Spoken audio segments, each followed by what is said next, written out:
On this week's episode, The Lion King roars to life. Avengers Endgame finally hits number 1. And Marvel unveils its Phase 4 at Comic-Con. All this and more as we once again delve into the pop culture cosmos. And we're back with another episode of the Pop Culture Cosmos. My name is Gerald Glassford from Pop Culture Cosmos and Game Source. We truly appreciate everyone out there listening to all of our great programs. And I'll tell you what, I am so excited about talking about everything that went on for this episode. Just a lot of great stuff to talk about. And unfortunately, one of the biggest news events of the year, and Josh is out somewhere in the Pacific Northwest. I think he's looking for Bigfoot, but he's going to be gone for a couple episodes, so hopefully we'll go ahead and be able to stay the course without him. But to help me get through this week's episode is a man indeed who bailed me out. I just truly cannot thank him enough for being part of today's show. He is a man among men when it comes to his awesome show, the Smoking Hot Confessions podcast, and his total experience, SmokingHotConfessions.com. If you wanted the inside on everything as far as barbecue, recipes, interviews, the whole grilling scene, I'll tell you what, there's no better place to go than SmokingHotConfessions.com. And it's the man himself, Ben Arnault. Ben, just truly awesome to have you on the show. And again, thank you publicly for bailing me out once again. Mate, anytime. I'm always happy to be on the Pop Culture Cosmos, and I'm really happy that you reached out to me. Oh, it was awesome indeed. I tell you what, man, I was so excited. I tell you, if you were here in Las Vegas and you would have seen myself and my daughter just freaking out, just as we saw the news coming out, just line after line after minute from the Marvel panel at this week's San Diego Comic-Con. It was like, we were just like school kids. We're just giddy as well, although my daughter is a school kid. We were just giddy like school kids, just just one after another. And if you get a chance and you need to catch yourself up to date beyond what's going to be talked about in today's program, or if you want to go ahead and hear more, read more about it in detail, check out our Pop Culture Cosmos Facebook page, where I posted over 50 different articles that are out there from San Diego Comic-Con, including many, many, many of the news items that Marvel presented at its most recent Panel H at San Diego Comic-Con. So you got to check that out indeed. But we're going to be talking about that and a whole lot more when it comes to this weekend at Comic-Con. But yes, Marvel did unveil its Phase 4 for the next 2-3 years, plus also some quick mentions about Phase 5 as well. We'll talk about that in great detail, plus Star Trek, Westworld, DC, and so much more. Plus, we've got some great news to talk about when it concerns Avengers Endgame. But you know what, my friend? We do have to talk about the big winner at the box office this weekend. It's The Lion King, $180 million here in the U.S. Worldwide, it's over $500 million. It's in its second weekend internationally, but I'll tell you, my friend, this looks like it's going to be another billion-dollar maker for Disney. And it just doesn't look like it's going to be anything else but. Well, mate, if anybody needs another $1 billion, it's got to be Disney. I'll tell you, man, I mean, with The Lion King heading in that direction, it looks like also as well that Aladdin and possibly even Toy Story 4 could sneak into that category as well.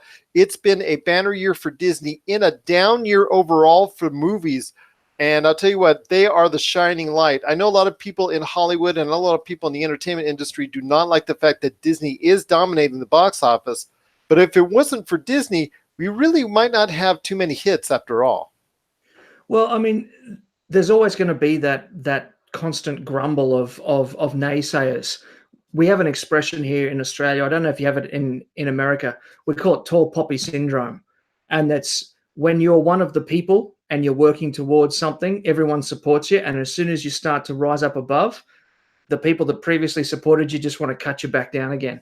And I think that might be happening a little bit here with Disney, just because they are really just nailing it in all corners. They've got the Marvel, they've got the Star Wars. I mean, that they can put out as many Star Wars movies as they want, and I'm going to throw my money at that every single time. And the same with the Marvel films. We actually have a bit of an ongoing joke in our family, but about how often we're now going to the cinema compared to how often we used to go. We used to go maybe, twice a year. Other than that, we just wait for well, then DVDs. Remember them? Exactly.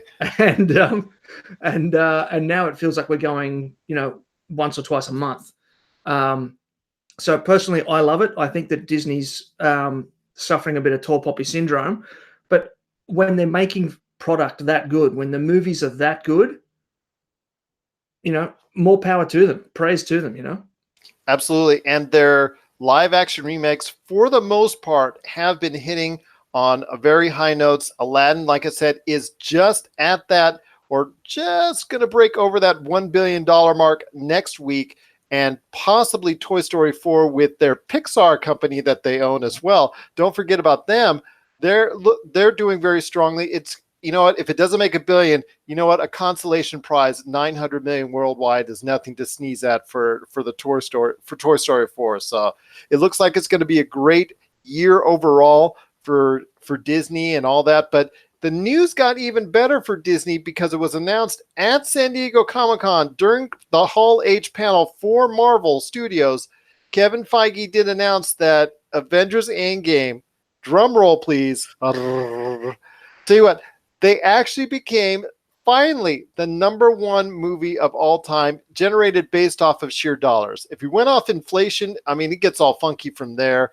But yes, as far as sheer dollars, Avengers Endgame did pass Avatar this weekend. Your thoughts on Avengers Endgame finally becoming the #1 box office movie of all time?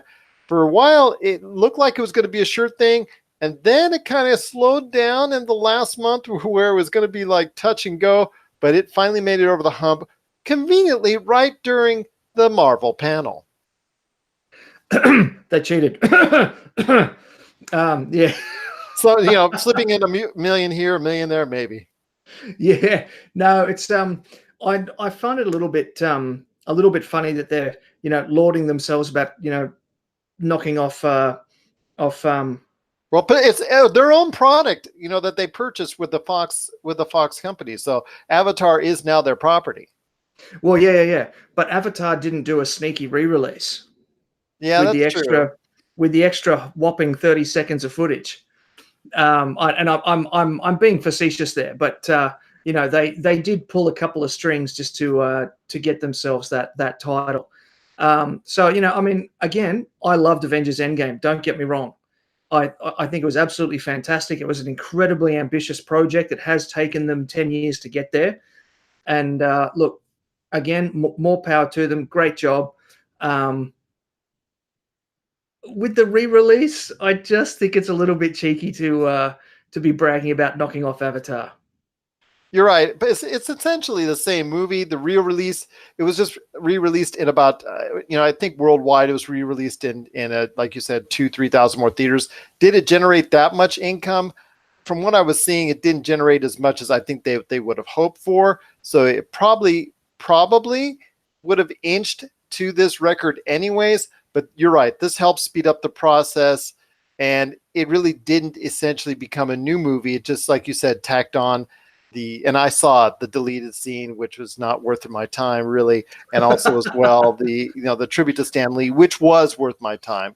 But yes, it you could say the re-release, and I know people will go ahead and go for that. But then again, Avatar was in the theaters for 6 months, so it's a give and take on that. And again, it's not for the price of inflation. If we're talking about the inflation or tickets sold, it's a whole different ball of wax.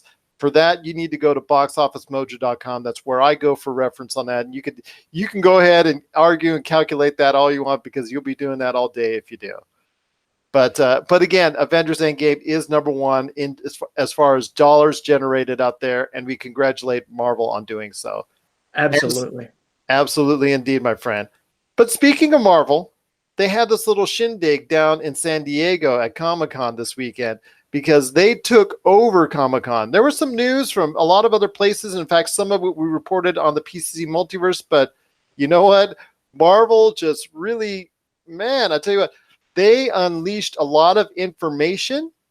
And they didn't even, the best part about it is they didn't even give you all the information that you were hoping for. I'm sure they're going to be saving some for D23 at the end of August, but I'll tell you what, they unleashed a plethora of information, including what is up ahead in the next phase 4 of the Marvel Cinematic Universe. And you and I are going to go over each and every one real quickly. We're going to go over each and every project real quickly on that as best we can. First up, my friend, it is Black Widow, something you and I both have talked about before that we're really excited for. That's coming out May 1st, 2020. It's set between the events of Civil War and Infinity War, where you see her pal up with Falcon and Captain America. It's going to deal with Budapest. Finally, we're going to see something in regards to that mentioned. Possibly even a cameo by Jeremy Renner as Hawkeye. But there's going to be David Harbour from Stranger Things is going to be playing a character in the movie likened to a Russian version of Captain America, who has a bone to pick with Captain America, as he said during his interviews at Comic-Con. Plus, also the villain, who was not announced as far as the actor, the main villain in the movie is going to be the Taskmaster. Are you familiar with the Taskmaster and what he's all about? I am. I absolutely love the Taskmaster. The idea that he can just watch what somebody does and then just replicate that straight away. That to me is just fascinating. I'm a teacher by day, and so the idea of being able to just watch something once and then be able to just do it, that is just really exciting for me. He's a paid mercenary, loves the money, but as he learns these things, as let's say he's learning Black Widow's fighting style, he forgets his family, he forgets where he's from, he forgets his past. So that's a kind of interesting story arc if they go ahead and transfer that over into the Black Widow movie as well. So I'm intrigued to see what the Taskmaster has to offer when it comes to the Black Widow movie next year. After hearing all that and seeing Scarlett Johansson now, just excited about the role coming up, even after what controversial comments she made earlier in the week. But still, a lot of people were very, very excited for her coming up in Black Widow. Are you excited after hearing the whole slate that Black Widow is going to be heading up the list for Phase 4? Oh, mate, I've been wanting to see a Black Widow movie ever since I saw her grab that guy in that neck thigh choke and flip him through the air in Iron Man 2. So the second I saw that, I was like, she needs a movie. I've got to see more of this. So yeah, we're all stoked here. My wife's a redhead, so the idea of a redhead woman in an action role, just absolutely decimating armies of foreign soldiers, we're all super excited about it. And she will have the red hair, because in that part of the timeline, she will have that red hair. So so it'd be interesting to see how this is going to play out. Not only will we see reference to that time frame that the movie set in between the events of Civil War and Infinity War, but will they go back even farther to her upbringing and again even more delve even in more detail as far as Budapest, what Hawkeye and her have talked about on more than one occasion throughout the MCU. So it'll be very interesting to see, and maybe leave also a possibility that she could come back at some point in time down the road in the Marvel Cinematic Universe. Let's keep our fingers crossed as Black Widow debuts in theaters on May 1st next year. Coming up right after that, well, you know what? Disney Plus, if you have it by that time, you're going to be very excited, because you will start seeing all these Marvel series come out one by one by one. And the first one that's coming out are two familiar names indeed, Falcon and the Winter Soldier. They're coming out. Well, Falcon, aka the new Captain America, because he's got the shield. He's going to be ready to go. But the biggest news from that was during the course of that announcement was Daniel Brühl coming onto the screen as Zemo, putting on the hood that everybody that's a comic book fan knows and is familiar with. So we could be seeing very much a appearance by Captain Zemo. The Masters of Evil, I don't know about that part of it, because as I've told you before, my friend, during the events of Civil War, there was every opportunity to go ahead and create those Masters of Evil, but unfortunately that didn't come about. But we could be seeing a different version of that, but we will definitely be seeing Captain Zemo come around when Falcon and the Winter Soldier appears in the spring of 2021. Are you excited for that one with Disney Plus? I am. I am. I'm a little bit disappointed that it's going to its own Disney streaming thing, just because we're not going to get it in Australia for quite a while. But there are other magic ways of finding TV shows on the internet, but we won't get into that. But I'm really enjoying pretty much everything that I see the Falcon actor doing at the moment. I was just watching Black Mirror, and Yes, a he's in a great couple of episode of Black episodes in Mirror. that. Yeah, so good, so good. And just everything that guy touches is turning to gold at the moment. So I'm really excited to see that. And I like the Winter Soldier too. I think that's like a really complex character. He's got lots of things going on. There's tons and tons of different storylines that they could explore with him, whether they follow the comics or they start making their own from it, from all his brainwashed time with the Russians and all that sort of stuff. Like, it's just, there's so many places that show could go. It would just be absolutely awesome to watch. And yeah, I'm really looking forward to it. Well, with Captain Zemo back in play, they're going to reference it as far as the words are concerned, and the brainwashing and all that referenced in Captain America Civil War. So, they're going to go ahead and do that. I'm excited about the series myself. I know Sebastian Stan and Anthony Mackie are ready to go. They're really excited for the series. I'm ready to see how it's going to play out on Disney Plus.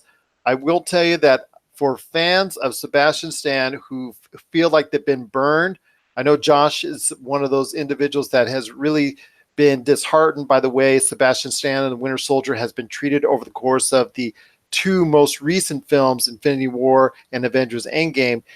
This is kind of like a redemption for him and a showcase for him. So I'm really looking forward to see what the Winter Soldier has to offer. As far as someone that fights on the side of good, I'm hoping that that's the case and that they won't rehash too much as far as what they did in Captain America Civil War.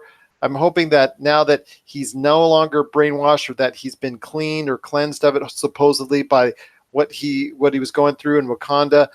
Tell you what, I'm hopeful that there will be a great series though, and a battle that's brewing between Captain Zemo and Captain Zemo and the Falcon and the Winter Soldier when that appears in spring 2021 on Disney Plus. Looking forward to it. Oh, there's so much to talk about, my friend. I tell you what, there's just so many great things. And we're just getting started when it concerns Phase 4. And remember, everything that we're talking about right now in Phase 4 all ties into each other.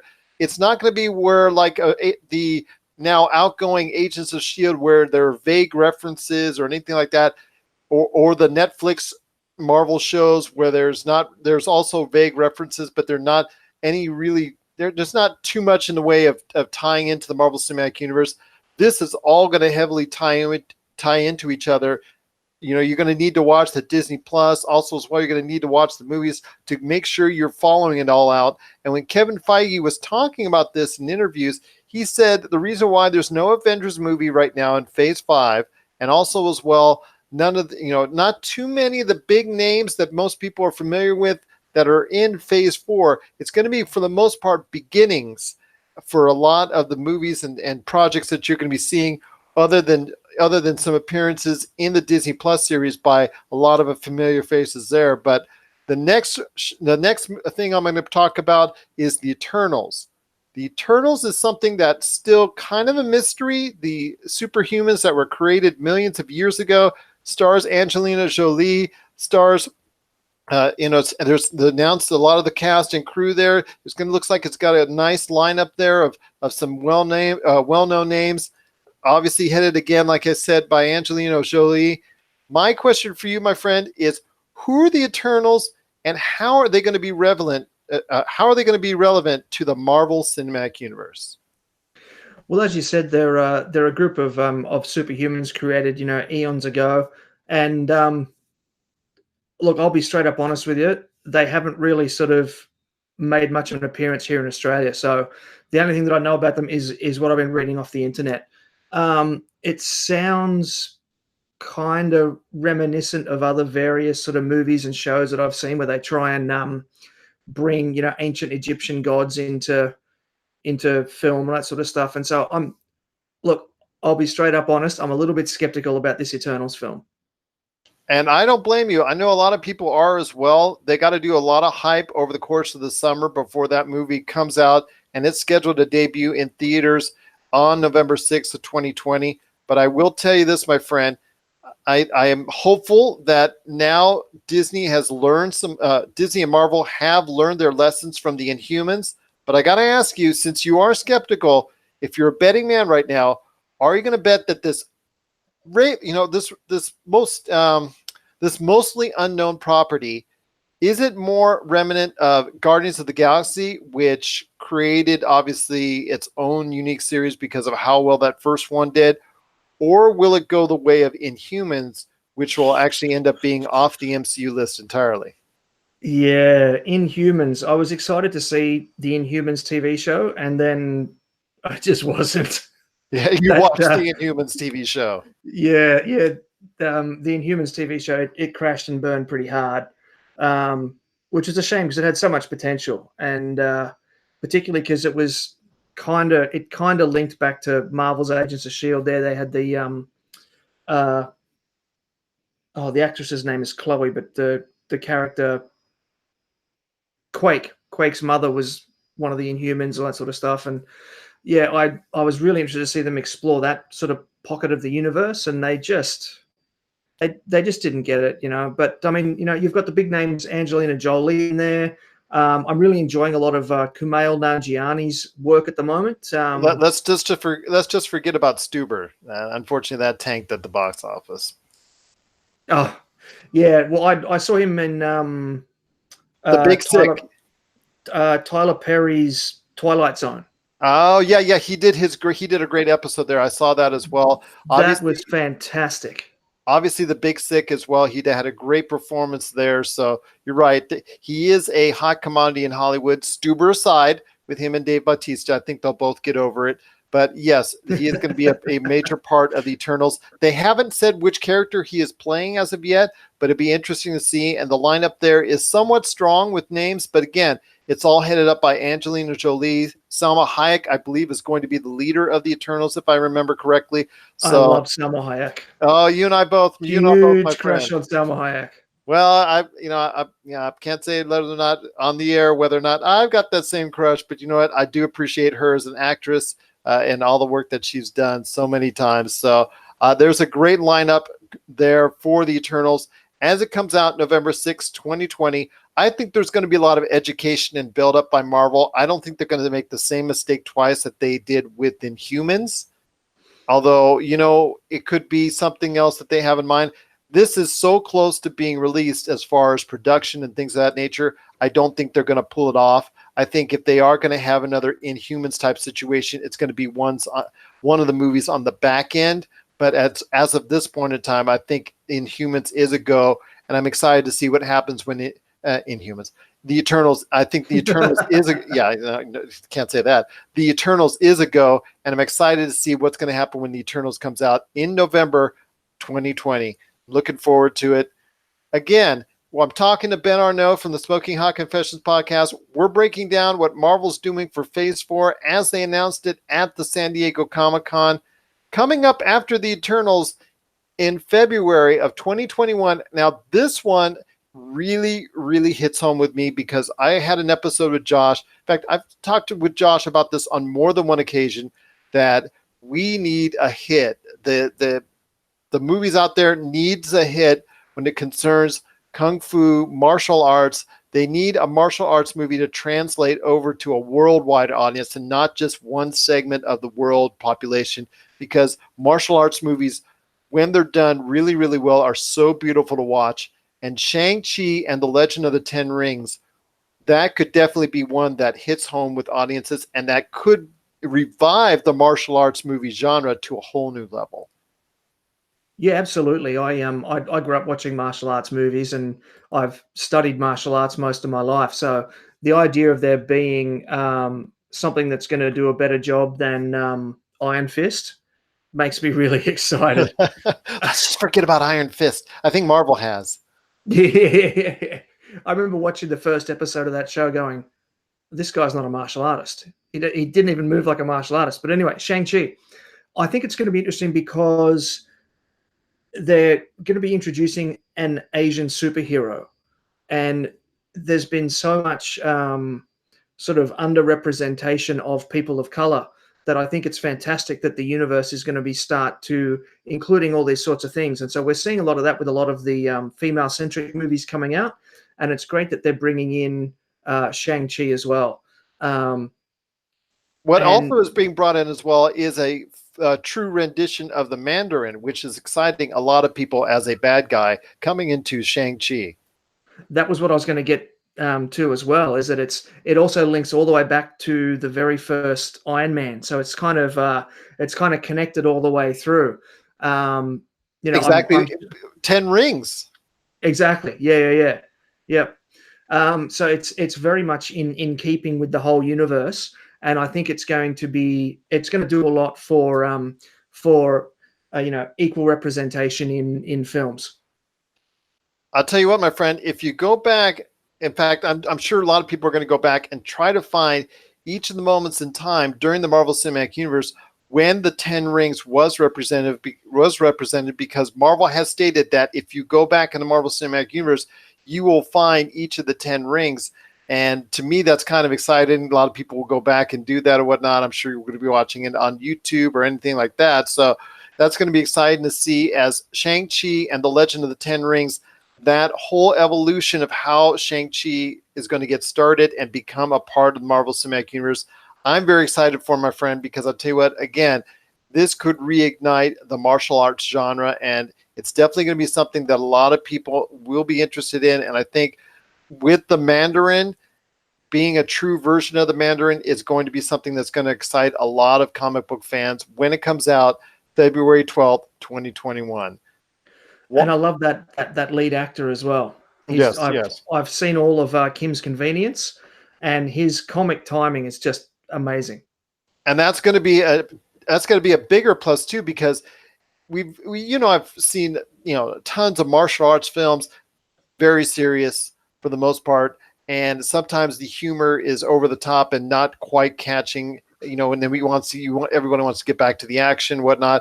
This could combine with his talents, something that a lot of people are looking for. In fact, he just found out he was Shang-Chi the Tuesday before they announced it this weekend. So he was just recently announced as he was just recently notified he was Shang-Chi. So congratulations to him.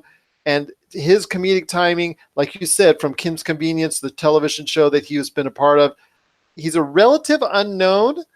He was a former accountant before he actually got into movies. So I'll tell you what, I'm just so glad that this is coming about, that this is going to become a reality, and we're going to hear more about Shang-Chi and the Legend of the Ten Rings in the coming months. Looking forward to it as before it debuts in February 2021. Definitely looking forward to it as something a lot of people are going to target to for the martial arts genre. Coming up in spring, 2021 goes back to Disney Plus, my friend, with someone we are familiar with in Loki. This is going to take place just after the events of Avengers Endgame, where he actually grabs the Tesseract and goes through a portal and changes that timeline. So it's going to show him still as an evil Loki, still as a domineering Loki, wanting to control the universe in and of its own fashion. What do you think is in store for Loki, and how do you think this Loki is going to play into the Marvel Cinematic Universe in Phase 4? Because we saw a different Loki, a different Tom Hiddleston over the course of time mature into someone we could actually appreciate and enjoy watching, as far as almost like a hero, an anti-hero is concerned.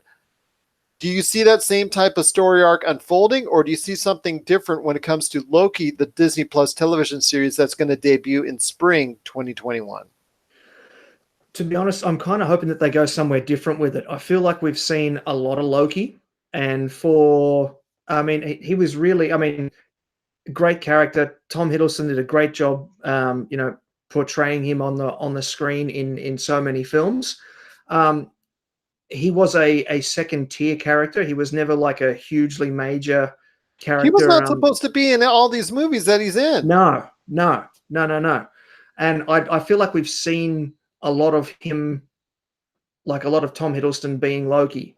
And we all sort of have this vision of him now, as you said, in Thor Ragnarok. He's matured. he's still a little bit, Mischievous. betrays Thor at almost every opportunity. So I'm honestly, part of me is really hoping that they go in this opposite direction, because they've kind of hit that fork in the road before all that sort of stuff happened. So I mean, that scene where he steals a Tesseract, if I'm not mistaken, I believe it was set in the time frame of 2012, the Avengers first film. So he's got, from that point on, they can take a different path with him. Now, how that would later impact movies that have happened since then, if Loki becomes this other character with this other Tesseract, will that retcon some of the stuff that they've done? Could we see Black Widow come back that way? Maybe. There's a ton of different stuff that they could do with that. But yeah, I'm hoping that they go with something different, and it's not just more of the same. I will tell you this, my friend. If Black Widow scores big numbers at the box office, and it's being she'll be back. Yeah, she'll be back. It's being given every opportunity. When you're the May movie, and you and I know now, my friend, the big movie for whatever property comes out late April, early May, and that's the big time for movies to come out, and that kicks off the summer movie season. So if Black Widow does the big numbers that we are hoping that it does, you're right. She's going to be back. They're going to back up the Brinks truck for her and just, get it going with her, as far as get that money down for her, and just go ahead, and you'll be able to see her at some point, and they'll make up something for it along the way in the Marvel Cinematic Universe. Rest assured, because it would be great to see her back again. But again, going back to Loki, you're right, a different story arc, or maybe an elongated story arc where he remains evil for quite some time and then finds inner peace, or finds a better part of himself in later episodes of the Loki series. I'm very interested to see how that plays out in the spring of 2021 when it debuts on Disney Plus. Also debuting in the spring of 2021, not sure yet if it's going to appear before or after Loki. I think it's going to be before, is WandaVision. And this is something that is even more interesting in the fact that how are they going to go ahead and, basically whip up another Vision, or trying to go ahead and get him back to life without a soul stone, or without a stone in his head, and get him going to the points where, it's said before, is how's that relationship going to be? Is he going to be the same Vision? Most likely to be a scenario where they talked about it, how the best parts of him, in the Infinity War could still be made and manufactured, and he'd still live, and yada, yada, yada. But if he comes back, will he recognize Scarlet Witch? Will they have the same type of relationship or same chemistry? And what new adventures are going to be presented in there? Because it's very interesting to see where that one will go, because it is after the events of Avengers Endgame. And how will an older Monica Rambeau, aka Photon, who was just a young girl in Captain Marvel, she's going to be an adult in that series. How is she going to tie into the whole thing as well? Oh, there's so much to unpack here, so much stuff. So Vision, I've read a couple of different things. One theory is that Shuri is going to bring him back. She was doing a backup or something, and enough of it was finished that they'll be able to bring him back. But how's this for an idea? Imagine the Vision, like a la Jason Bourne. He's back. He's got amnesia. He's learning. He's just automatically responding to different things happening around him. It surprises him as much as it surprises us. And aside from anything else, he's got to come back with no memory of what's happened before, because then you get that whole sort of that elongated TV love story of Wanda trying to remind him of who she is and the relationship that they had. So there's that angle of the story arc as well. And I'd love to see him like Matt Damon in the first Bourne film, just surprising himself as he remembers all these different crazy things he could do. And then you get to Monica Rambeau. Now, first of all, her name's Rambeau, so that's just awesome. There's so many different connections in here. So, as you said, she's going to be portrayed by Teyonah Parris in the TV show. Yes, and there's so much potential there in all the different connections. So, she becomes friends and is mentored by Captain America in the Wasp.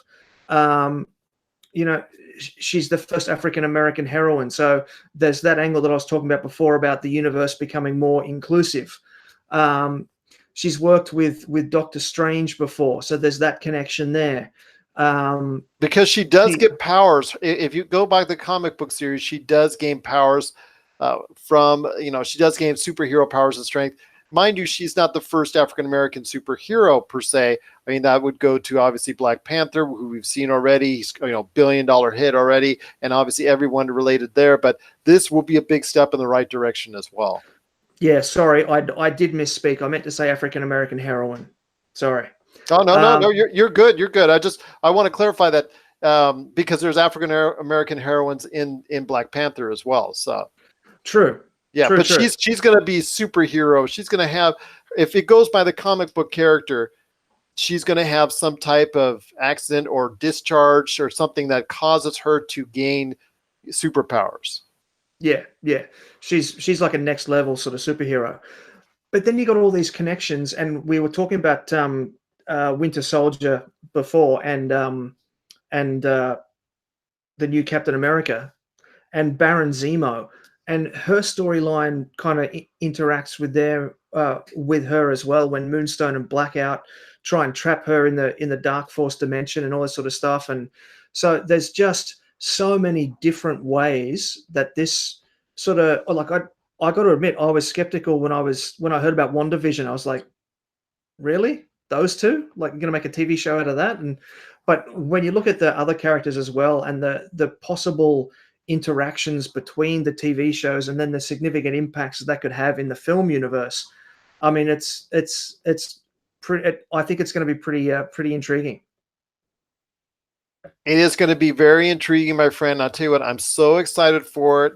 As we continue our, when it comes out, WandaVision will be available on Disney Plus. That's also coming in the spring of 2021.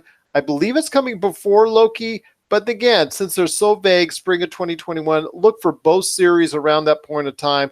Obviously, they're going to fill a lot of questions. They're going to answer a lot of questions after the events of Avengers Endgame for both those series. Looking forward to talking about both of them and when they come on and seeing how that will develop. My friend, though, I think one of the shows that we got to talk about is definitely What If. That's a new animated series coming in summer of 2021. That's going to include Jeffrey Wright from Westworld. He's going to be voicing the Watcher, who we've already seen in Guardians of the Galaxy Volume 2. It's going to feature over 24 current or former Marvel stars in voice acting roles. With all that's what's going on in the Marvel Cinematic Universe, how do you think this is going to play into the series as well? And how do you think this is actually going to be playing into the Marvel Cinematic Universe timeline?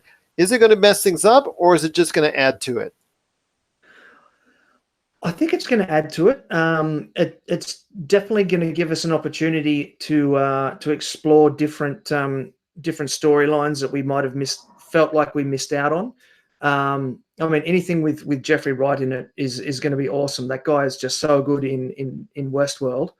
The idea of the Watcher. Now, this is kind of interesting, because I was reading a bit of a fan theory that with all these Stan Lee cameos, that they were building to making him be the Watcher. So of course they can't continue with that now.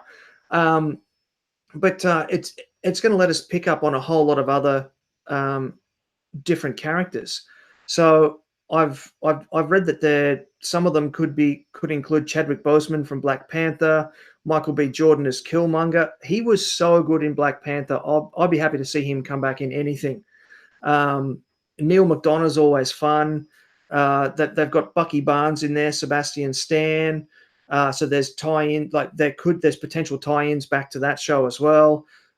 Chris Hemsworth is on this list. Loki's there, Jeff Goldblum. So that there's an opportunity for them, and because it's animated, it's going to give them an opportunity to explore these things in a way that's going to get around everybody's work schedules, because you don't necessarily need to get all these actors together to be physically on screen together at one time. They're going to be able to just go into sound booths in whatever studios, in whatever cities they're in, and record their bits and put the show together, because it's going to be animated. So it's got a high level of flexibility that a lot of the other projects aren't going to have. And it's going to sort of offer some, I don't know if it's maybe even possible links to or possible insights into if they decided to explore multiple dimensions. So, Spider-Man dropped a bit of that in their last film with their talk with Mysterio. Oh, you tell me that the multiverse is real. I think this is kind of going to give us a bit of a glimpse of what that could be without necessarily committing to that. So we've got, what if Bucky hadn't died in the train accident? What if Nebula joined the Ravengers? What if Killmonger won? What if he beat Black Panther and took control of Wakanda? So I think it's going to let us explore some storylines without necessarily upsetting diehard fans of what's already happened. It's going to be a very interesting show indeed. That is going to be debuting sometime in the summer of 2021 on Disney Plus. So I'm looking forward to hearing more what the watcher is going to have to say when it comes to the What If series on Disney Plus. Coming as well in 2021, in the summer of 2021, we talked about May being that time of the year that the big movie releases are coming out. And the big movie for Marvel, and I forgot to put this down, I apologize for not doing that. The big movie of May 2021, that's coming out May 7, 2021, is Doctor Strange and the Multiverse of Madness. You know what? I might have to go ahead and talk to Marvel about that multiverse thing. That we got that name first. But anyways, Doctor Strange and the Multiverse of Madness is coming out May 7, 2021. And two big things from it. Obviously, this is going to be Doctor Strange number 2 as far as, expanding the powers and character of Benedict Cumberbatch even more. But added on to that, we were talking about WandaVision. Guess who's going to be showing up in that movie? It's none other than Elizabeth Olsen, a.k.a. Scarlet Witch. She's going to be involved in the middle of that movie as well. Plus, now get this, my friend, Kevin Feige announced Doctor Strange and the Multiverse of Madness as the Marvel Cinematic Universe first horror movie. Even though it's still going to be PG-13, that's kind of weird how they're going to play out, especially the fact that they want to go ahead and market that to a large audience. Yeah, I think it's interesting that they're going to start playing with some different genre styles, and I think that that they owe a lot of that to Thor Ragnarok. So a lot of the films before that had sort of followed a really sort of similar formula to each other, and then Thor Ragnarok sort of went on almost like a buddy cop comedy sort of genre, but still within the universe, and it worked. It was absolutely fantastic. So I think that they're exploring different genres to give themselves some more flexibility, which will create a longer life for the MCU, which is good for everybody. But do you see that as a big risk for your May movie, which is supposed to be your biggest movie of the year, or at least one of them? The May-December movies are supposed to be the biggest release of the year, and having that as a quote-unquote Marvel horror movie might turn away some audiences. True, but it does have Benedict Cumberbatch, and if you're gonna bet the bank on anybody, it'd have to be him. The guy's just an unbelievable actor, and he can. I reckon if anyone could pull it off, it'd be him. So I'm excited about it. I really was excited about the New Mutants because it was going for that horror feel as well. I don't know if we're going to get to see that, and so because of that, I'm excited about the Multiverse of Madness. Well, the New Mutants, I'm still guessing, and I'm still betting on this, that I think it's going to be a Disney Plus show. I don't think it'll ever air in theaters. That's just my opinion. Maybe I'll be wrong, but I think the movie, since it's already been pushed back, I think twice, if I'm not mistaken, I think it's being earmarked as an extra for Disney Plus watchers. That's just my opinion. That's nothing I've heard or rumors or anything. That's just a personal guess. But we'll have to wait and see what happens with the New Mutants. Plus, Marvel's first horror movie in Doctor Strange and the Multiverse of Madness when it appears May 7th of 2021. It's going to be their big release of the summer, so we'll have to wait and see. Very excited about that. Coming up, we talked about 2021 being a huge year with Shang-Chi, WandaVision, Loki, Doctor Strange and the Multiverse of Madness. What If? All those movies are coming out in 2021. Plus, in the fall of 2021 on Disney Plus is the Hawkeye series coming to Disney Plus. Like I said, fall of 2021, Jeremy Renner will reprise his role, but it looks like from all what Kevin Feige was saying is that it's going to focus on him transitioning out of the Hawkeye role, getting Kate Bishop, who is familiar to comic book fans as the current Hawkeye for all intents and purposes on most of the comic book series that are out currently right now. She is the current Hawkeye, and there's been a great storyline that's been recently done in regards to her transitioning into the Hawkeye. He may still have some spots as Ronin or flashbacks as Ronin during his time, but just before Avengers Endgame. Your thoughts on the new Hawkeye series? Because I think of all the series that's going to be on Disney Plus, this is the biggest gamble of all. Well, yeah, I mean, for me personally, I did archery as a teenager. So for me, anything where the hero is an archer, I just love it, and I'll watch it all day, every day. But it's clear from what Kevin Feige was saying that this is more to set up her character for the long term in a Young Avengers possible movie in Phase 5, or the Avengers movies down the road when they finally come out in Phase 5, maybe in 3, 4, 5 years down the line. Yeah. I also love the Ronin character as well, and that kind of those that sort of Japanese samurai influences as well. I mean, if they draw on some Kurosawa influences, that could come up with some really cool sequences for Jeremy Renner to do. He's absolutely got the action chops for the. What I want to see is like I want to see them go more real world nitty gritty with him. We've seen him managing to shoot down all these aliens all around New York City with all these hidden arrow stashes. Because he can't run around and pick them all up when they're flying away on a spaceship, and so he's copped a bit of the character has copped a lot of flack about that. I'd like to see them kind of go the other way and go real world nitty gritty with him. He's done a Bourne film. We know that he's got all that fast action hand to hand sort of combat stuff, and we know that he's got the archery gear as well. We saw him briefly as Ronin, so we know he's got the sword play skills. Let's get nitty gritty with it. Let's get dirty with it. And I really hope that they don't pull a bait and switch on us. I understand what you're saying about setting up Kate Bishop. Kate Bishop. Yeah, I'm hoping that they're not going to bring Jeremy Renner in for one episode, and then he's gone, and we're left with Kate Bishop. No disrespect to Kate Bishop fans. I want to see the Hawkeye transition into Ronin story.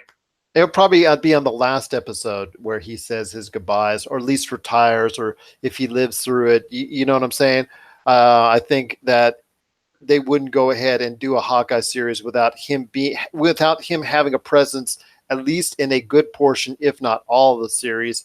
And again, like I said, it's going to transition to her getting some of the screen time into more and more and more. And by the end, it's going to be more her than Jeremy Renner. But I believe there'll still be some Jeremy Renner by the time the end of the series. And maybe it will end his character. Maybe we'll just retire his character to have him available if they want to go ahead and bring him back at some point in time.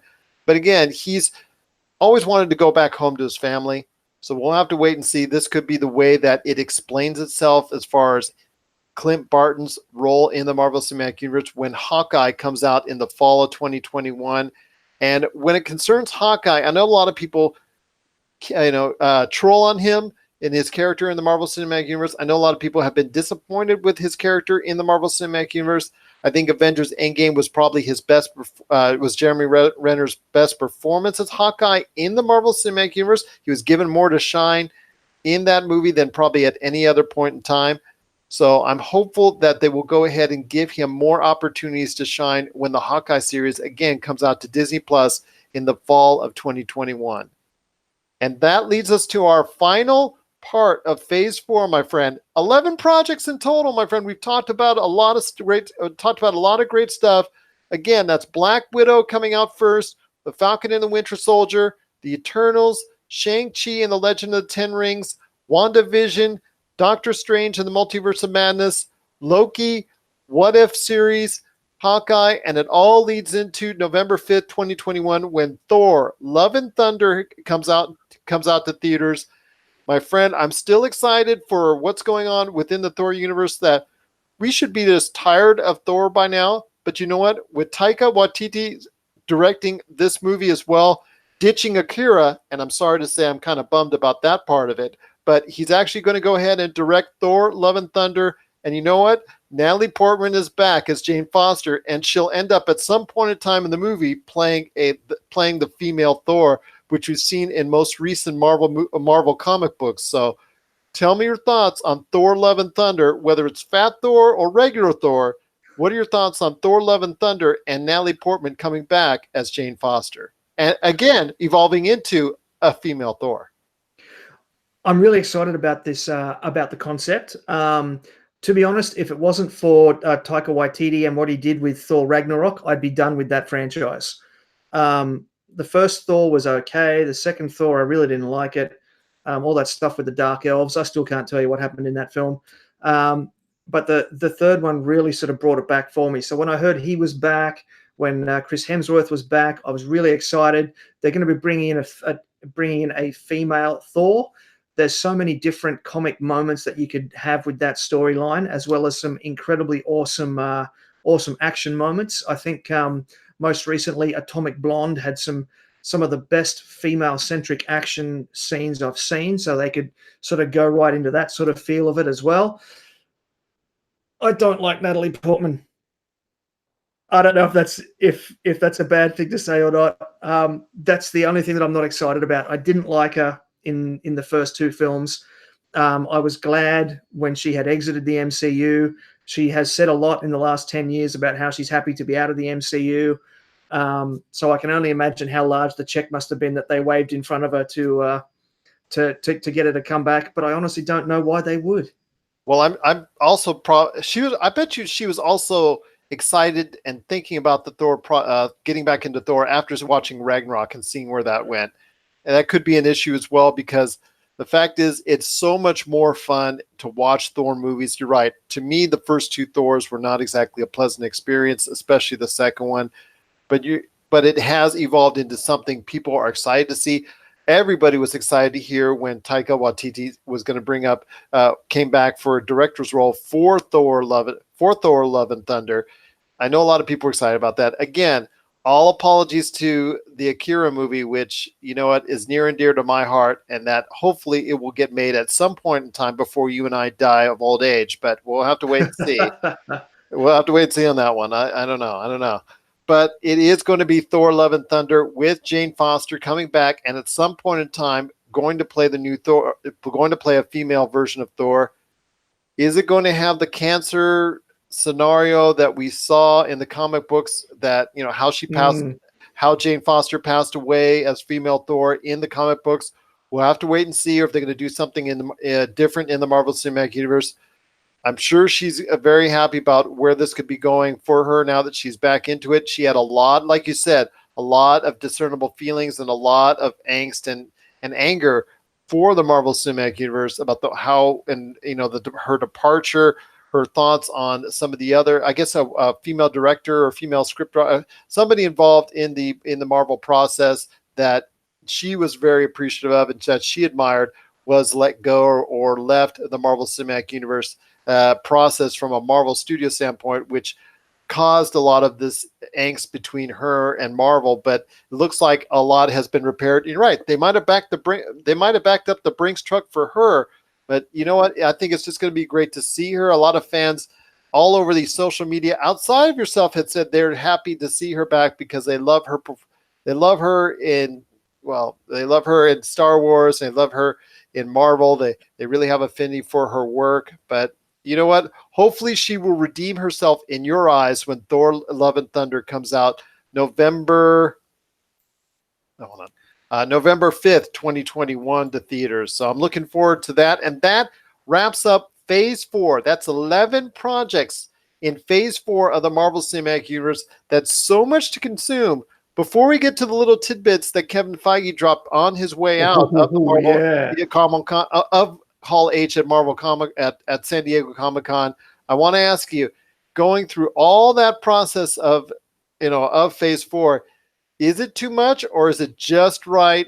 And are you excited for what's coming up in Phase 4 of the Marvel Cinematic Universe? Mate, there's so much there. And as we said, Kevin Feige dropped a few more that probably won't come out till Phase 5. There's so much in Phase 4 already. I reckon that there's got to be a few more announcements. I'm thinking D23 late August. Yeah, Guardians of the Galaxy 3. I didn't see too much about that. Captain Marvel 2 also as Captain well. Marvel 2, yep. Yeah. Spider-Man 3. Well, that's probably on a Sony end. I'm not sure Sony will go ahead and let them do that as far as announce that. Maybe that Sony's going to do that on their own. Maybe they'll let Marvel do it. I mean, Marvel just helped them get Spider-Man Far From Home to $1 billion mark. So we'll have to wait and see what goes on there. But you're right. And then also Black Panther 2. All these movies were not talked about during the course of the Hall H Marvel Comic-Con conference. And to tell you what, it's so exciting to hear what could be coming up for those projects. Hopefully we'll hear it in late August at D23. But before we end our discussion, our Marvel, 3 things I want to talk about that Kevin Feige dropped on his way out. Number 1 was, this one was for me out of left field, was that there is going to be in Phase 5 a new Blade with Mahershala Ali, who is a 2-time Academy Award winner. And I couldn't think of anyone better suited for the role. Yeah, it came out of left field for me. I hadn't heard anything about it, hadn't seen anything about it. And then I saw an announcement, Blade's back, and it's Mahershala Ali. I was like, oh, yes, that is absolutely fantastic. I didn't even realize that the guy that I'd been watching in True Detective was the same guy who played Cottonmouth on the on the Netflix Marvel shows. And I just went, oh yeah, 100%. He's the only person at the moment that could pull that off. Well, the story goes, my friend, that after he won his 2nd Academy Award, he went to Marvel and said he wanted to be Blade. And Kevin Feige says, when Mahershala Ali wants to be Blade, you're going to make him Blade. So it's great to see that he has a type of power and clout to go ahead and do that. I'm excited to see what happens because Blade, the original, and to some extent the trilogy had its moments, but yes, the original Blade movie is a classic. And we've always talked about on the show as being the best Marvel movie before the Marvel Cinematic Universe. So I'm glad to see he's going to be back in line with what's going on for the future of the MCU. And Mahershala Ali, definitely a great character, great actor, and a perfect fit for Blade as it goes forward. 2 more things, my friend, to drop. As he will, he talked about on the way out, a Fantastic Four that's going to be happening sometime in Phase 5. I think they're going to be dropped, at least name dropped, or even seen in some type of either co-starring, guest role, or credit scene at some point in time in the Marvel Cinematic Universe in Phase 4. But are you excited that they're finally going to do something right when it comes to Fantastic Four, possibly with their own movie that was mentioned and hinted at in Phase 5? Mate, I really hope that they can turn it around for Fantastic Four. I liked the first one with Chris Evans, and then the second one was a bit meh, and then the reboot. I love all those actors individually in the reboot.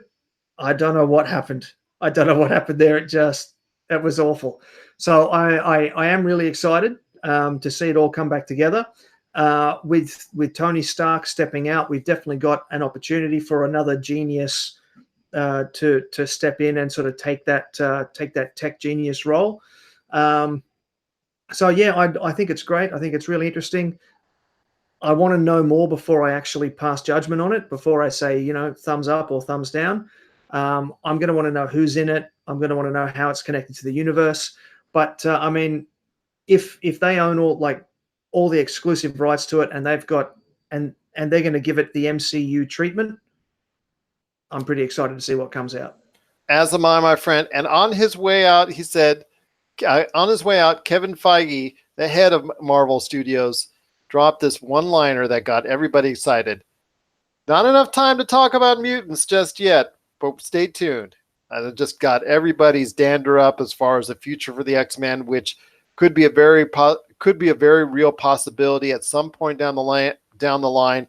Phase 5, that looks more like a definite. Phase 4, they might even hint at mutants and X-Men and all that, but I definitely think that Phase 5, you'll see something materialize with the X-Men before a Secret War scenario comes down the line, maybe at some point, maybe 6-7 years down the line. So I'm excited for that, to see them go ahead and try and reshape and rehabilitate not only the Fantastic Four franchise, but the X-Men franchise as well. Yeah, mate, I was super excited about that as well. They really need to turn that universe around. The less and less that Hugh Jackman had to do with it, the worse and worse that X-Men universe, the X-Men films seem to go, as far as I'm concerned. So I think that we're going to see. I think they need to give us that time to sort of forget about the current X-Men universe, forget about Hugh Jackman as Wolverine. They're going to need to give the audience time before they start recasting and reintroducing Wolverine. I would really like to see some of the other characters get a bit more sort of spotlight time rather than just focus on Wolverine. As much as I love Wolverine and Logan, Logan, how good was Logan?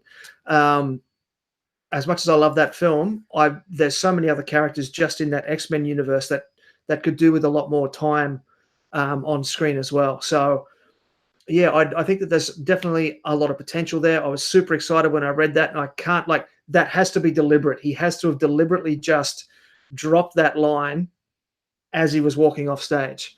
You knew it. You knew he would. You knew that's something he was going to mention. So I'm glad he did. And you're right. It was very calculated, and it leaves a lot of people in anticipation for not only D23, but the future going forward for the Marvel Cinematic Universe. I mean, to you, in your covering and your understanding of the world of San Diego Comic-Con and mine as well, is this to you the biggest Marvel drop ever as far as their conference is concerned? Because to me, I certainly say by far and away that this is the biggest ever done. I would say so. I mean, we're coming on 20 years now. People have been wanting this to come together, the whole X-Men universe to join the mainstream MCU stuff. Definitely for the last 10 years since the MCU officially started, people have been dying to see the X-Men come in and join in. So this is, 10 years, almost 20 years of expectation, of wanting, of longing, and to just sort of just dangle that little bit just in front of us like that. Yeah, it has to be the biggest talking point for the next couple of months of social media. Absolutely. It's going to be awesome indeed to talk about as we get into Phase 4 coming up in the near future, as described by Marvel at its most recent Comic-Con conference. If you have any questions about Phase 4, or if you'd like to comment about what you like and what you don't like about what's upcoming in Phase 4, let us know. popculturecosmos@yahoo.com. My friend, we've got a lot more to talk about. We're going to try and break it down like bullet point style coming up after the break, because you know what? We got Star Trek, we got Westworld, we've got so much more when it comes to Comic-Con, and we're going to try and break it down because Marvel dominated Comic-Con, but there was still a lot more to talk about that we're going to share right after the break. This is the Pop Culture Cosmos. And we're back to close out the shows, the Pop Culture Cosmos. My friend, you've got a great thing going on when it comes to the Smoking Hot Confessions podcast and the overall experience known as Smoking Hot Confessions. So you got to let everybody know what's going on with your show, Smoking Hot Confessions, and SmokingHotConfessions.com. Well, mate, right now I've as you know, I was in the United States earlier in the year, toured through Louisiana, through Memphis, up to Kansas City, down into Arkansas, and recorded an entire series of videos and podcasts. And I'm working my way through post-production on that. We're going to start. I've just announced the lineup of the podcast episodes from that, so that's super exciting. Going to be starting on the post-production of the actual episodes themselves. Hopefully, get them out in the next month or so. So that's super cool. This weekend coming up in the next couple of days, or like 4 days away or something. I'm going to be emceeing on stage at the Brisbane Barbecue Festival over here in Queensland. And that's going to be like a full weekend of, smoked meats, craft beers, live bands. I'm going to be doing 2 live demo cooks up on stage. I'm going to be hosting a couple of different Q&A sessions. I'm going to be emceeing a few different eating contests. Every year we do a hot wing eating contest, which is just hilarious. So funny. And yeah, so it's going to be a busy weekend for me. Lots of stuff happening, lots of stuff going on, lots of great things happening over on the Smoking Hot Confessions website. And the Smoking Hot Confessions YouTube channel is now taking off as well. Oh, that's awesome. And you can check it out just by typing in the word Smoking Hot Confessions, and you'll be glad you did, because he's got a great experience, whether it's on social media, whether it's on YouTube, SmokingHotConfessions.com, and the always awesome Smoking Hot Confessions podcast. Well, my friend, there was so much Marvel dominating Comic-Con, we almost forgot before we head on out to talk about some bullet points when it comes to some other great things that was also mentioned at Comic-Con. I'm going to tell you right now, while number one was definitely Marvel, a distant number two was Star Trek with what they announced, including new trailers for the Picard show that's coming to CBS All Access, which is going to include like Patrick Stewart already. We know he's going to be back as Picard. But favorites from Star Trek Next Generation,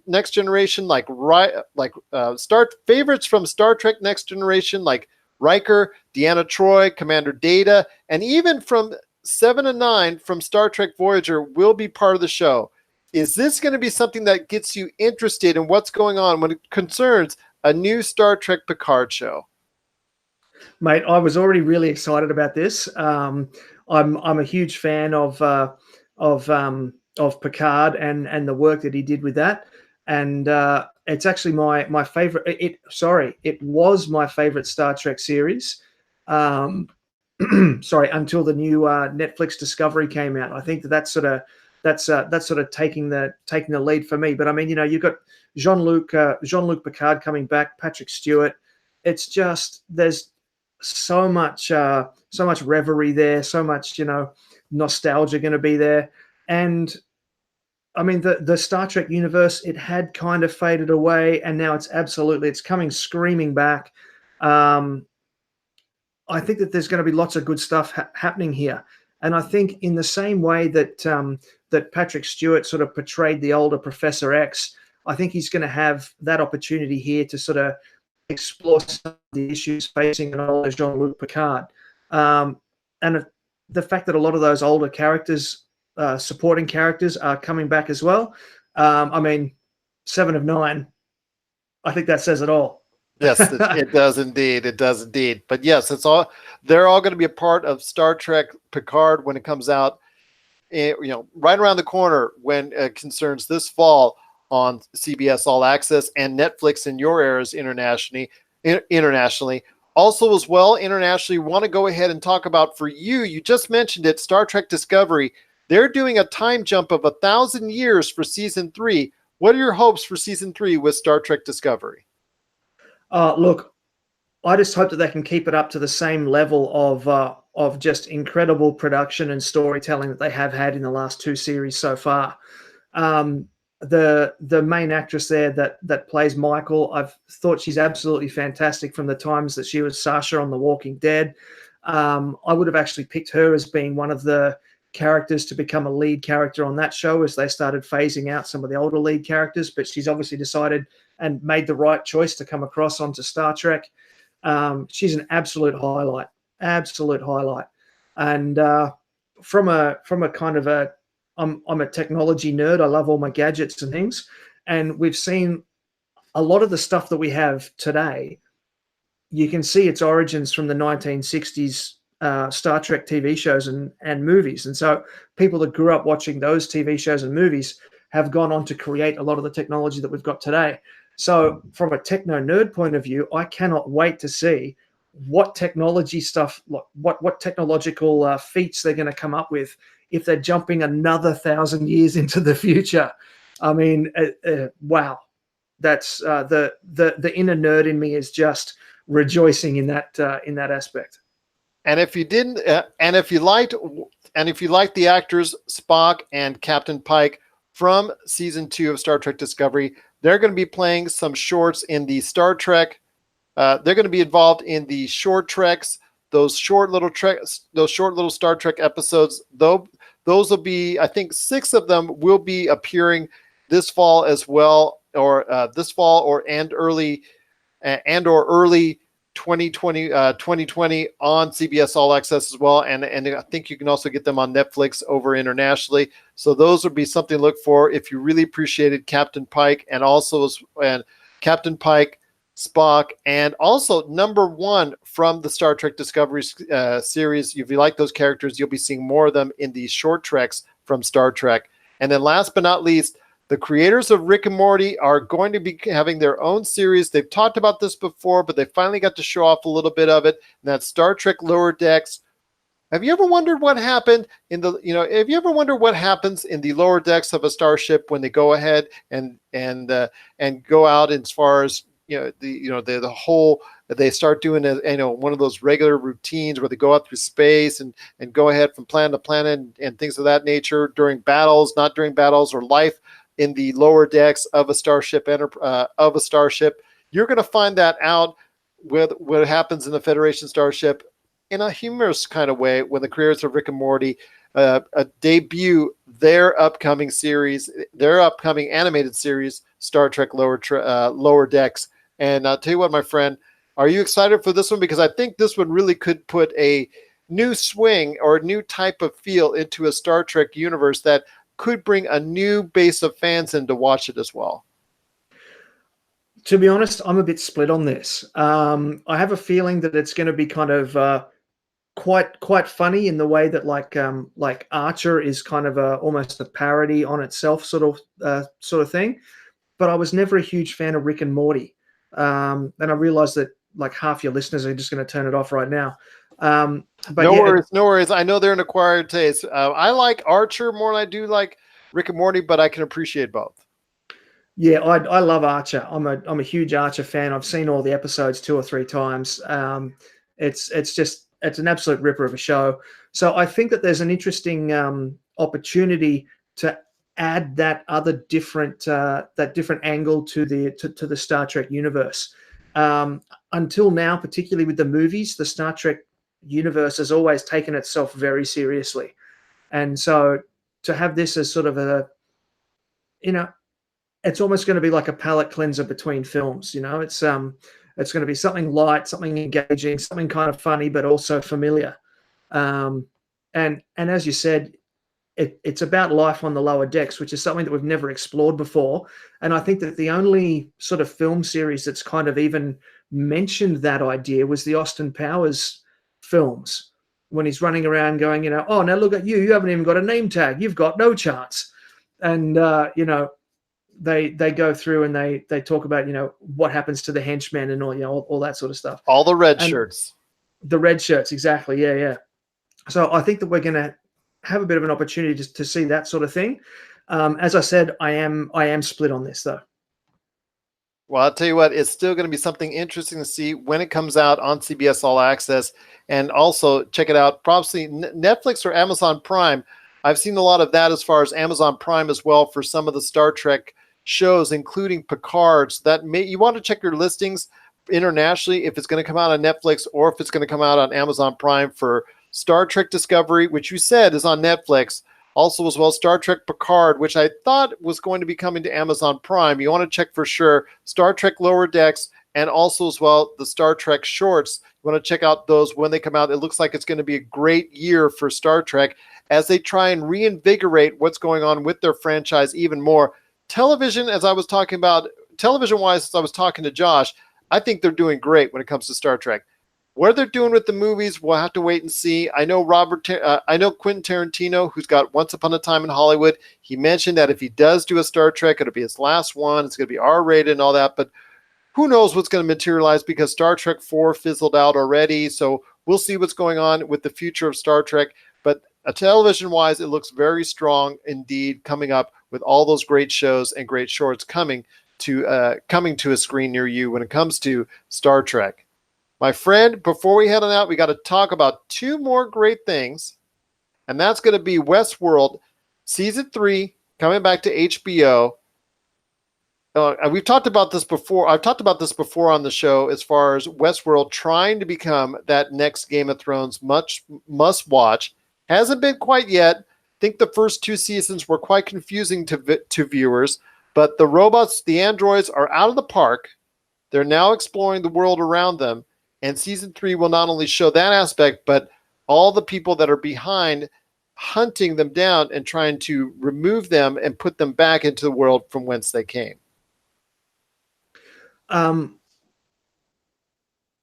Yeah, it's going to be quite interesting. Westworld hasn't really sort of taken off as a major show here in Australia, and in fact, I only originally found it on a plane flight to America. But since then, I've watched the entire first season. I haven't had a chance to get to the second season yet. Most of it is because it's hard for us to find here. As long as Tandy Newton's in it, I'm happy.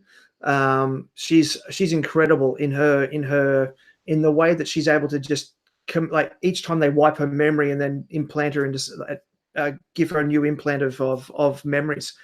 She performs each of those different variations of the character just so well. She's fantastic. I like the idea of the robots getting out of the park and being hunted down. It's very kind of Blade Runner. I think there's all sorts of those sort of deep ethical questions that they can explore through those types of storylines. Hopefully they do it a bit better than the latest Blade Runner movie. Well, I'm going to have to disagree with you there. I think Josh and I will both go to bat against you on that one, but I will let you go ahead and continue, my friend. Yeah, no, I just think it's, they've been in the park for 2 seasons now. There's kind of nowhere else for them to go. Otherwise, you end up trapped in the Jurassic Park kind of situation where, oh, okay, we're back to the island, and oh, it's all gone bad on the island again, and oh, how are we going to solve it? So I think having them come out into the wider world, I think that was kind of their only option at this point, in order to keep storytelling. Is it going to be the next Game of Thrones? I don't think so. I don't know. Well, I'll tell you what, my friend, there's still a lot to talk about when it comes to Westworld, but you're right. It still hasn't reached that level. I know HBO wanted to. They're putting enough money into the series, but it's still not quite clicking yet with audiences to the point where they want it to be their number one show. Will it get there? We'll have to wait and see. Will it even attract anywhere near that type of Game of Thrones audience? Again, we'll wait and see. But as Westworld season 3 hits televisions later this year, we're going to be interested to see where that season lies and where it happens and what happens to all the androids now that so many of them are exploring the world around them. Last but not least, my friend, DC. Kind of underwhelming this year. Yeah, I know exactly who. With all the stuff that was going with Marvel, DC was very, very underwhelming this year, and I was very disappointed by their performance this year at Comic-Con. No sign of Wonder Woman 84, no sign of Birds of Prey, no sign of the Joker movie, really. No signs of any of the major projects that they've got upcoming. Very disappointing. A lot of their shows, America, that are shown in America to a very small audience on the CW, like Arrow, Flash, all those small shows, they all got their trailers and they all got talked about as far as what's going on with their universes and Supergirl and Batgirl and Batwoman and all that. That's great. But again, very small audiences worldwide. I think probably internationally they get more of an audience than they do here in the States for those shows. It is Arrow's final season, and they did show a trailer for that. Okay, that's great, but you know what? It was still kind of disappointing to see how they didn't really actually put out too much. They did renew Young Justice for another season, and they did bring out they did announce and are going to bring out on the way a R-rated television series, animated series featuring Harley Quinn. Okay, a lot of people can be into Harley Quinn. I get that, and it's going to be very exciting. But outside of the big news that Doom Patrol was renewed for season 2, and it's going to be part of HBO Max and also as well the DC streaming service for all the 30 people that have it. I'll tell you what, my friend, that is it's a very good show. I know a lot of people have given it very high critical ratings. And you know what? Now it's going to be seen by a larger audience because it's going to be part of that HBO Max, Warner Brothers whole love fest that they're going to be doing. What are your thoughts as Doom Patrol and DC as a whole, their lack of appearance at Comic-Con? It's really puzzling. We've just spent over an hour talking about Marvel. Maybe they just sort of got wind of what Marvel was going to do and went, yeah, there's not even really any point trying to run up against that, you know. You got to sort of pick your battles sometimes. I'm really excited to hear that Doom Patrol has been renewed. I thought that was a bit of an underdog of a show, but I've watched all of that series, and I absolutely love the girl that plays Jane in that. I think she's just fantastic. She was great in Orange is the New Black. She's wonderful in this. And interestingly enough, I actually find Cyborg to be the weakest member of that cast, which is kind of odd because he's the biggest known character. Yeah, that's kind of interesting there. I'm really hoping to hear that Titans is going to be continuing. I'm pretty sure I have already read that they have greenlit a second series. I really loved that. I really loved it. They had the accident this week with Titans, unfortunate death that occurred during shooting. Oh yes, yeah. That was pretty horrific and completely unexpected. It was it was supposed to be a safe stunt, you know. But yeah, I got to take my hat off to the guy that plays Robin in that. He's an Aussie boy, so go Aussies. But yeah, I love Titans. I love Doom Patrol. I'm really excited about Wonder Woman 84. I thought Wonder Woman was one of the best movies I've seen in a long, long, long time. The R-rated Harley Quinn animated show, I saw the trailer for that. I kind of feel like they're just trying to find a way for Harley Quinn to be a bit sexier and be a bit naughtier and say some rude words that she couldn't say in Suicide Squad, Plus capitalize on her popularity. But it felt gratuitous in the trailer. Absolutely. And it's just, but like I said, it's just to capitalize, I think, on her popularity, because she is probably one of the most popular characters right now in the DC universe when it concerns all the different characters right now. Yes, Aquaman has found life. Batman is there. Superman's always there. But Harley Quinn is not too far behind. You see it every holiday where people dress up as she's very popular amongst cosplayers. She's a very popular overall. So I see Harley Quinn series as being something that they want to heavily promote, and whether or not it's good or not, we'll have to wait and see. But yeah, I think it's something that they're trying to bank on her character's popularity going forward. But you're right. Overall, DC was just, with Marvel putting out everything so big. And that is surprising to me because of the fact that they had their own D23 in late August. You figured they would go ahead and have this type of announcements for there, which tells me that there's going to be a lot of Star Wars stuff said there instead of here, that wasn't said at Comic-Con. So, and there, by the way, folks, there wasn't really much said in regards to Star Wars at Comic-Con. So it looks like it's going to still be a great time at D3 going forward. But for DC, they need to go ahead and have a presence somewhere where they can go ahead and announce their upcoming projects even more, because you've got Joaquin Phoenix as the Joker coming in October. That I think needs a little bit more marketing push, because I think that's going to be a really good performance. I'm waiting for that, very much.